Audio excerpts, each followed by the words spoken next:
আল্লাহু গালিবুন আলা আমরি ওয়ালাকিন্না আকসারান নাসি লা ইয়ালামুন। আল্লাহ সর্ববিষয়ে শক্তিমান। আল্লাহ রাব্বুল আলামিন যেটা চান ঠিক সেটাই হয়। পৃথিবীর সমস্ত কাফেররা বেঈমানরা মিলে যদি চায় যে ইসলামকে দাবিয়ে রাখবে, আর আল্লাহ যদি চান ইসলামের জাগরণ হবে, সমস্ত কাফের বেঈমানরা শেষ পর্যন্ত প্লেনের চাকার পাকা ধরে পালাবে, ইসলাম আল্লাহ বিজয়ী করবেন। আল্লাহ যেটা চান ঠিক সেটাই হবে। হয়েছে না এমন? পৃথিবীর সমস্ত শক্তি মিলে আফগানিস্তানের উপর হামলে পড়েছিল।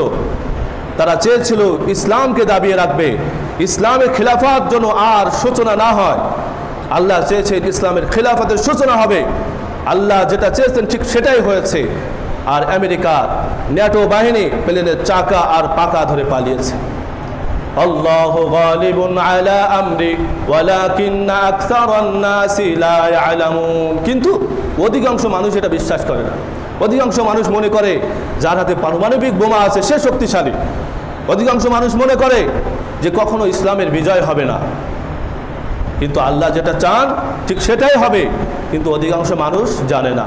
তারা চেয়েছিল ইউসুফকে হত্যা করবে, আল্লাহ চাইলেন যে ইউসুফকে মিশরের প্রধানমন্ত্রী বানাবো। আল্লাহ যেটা চেয়েছেন ঠিক সেটাই হয়েছিল।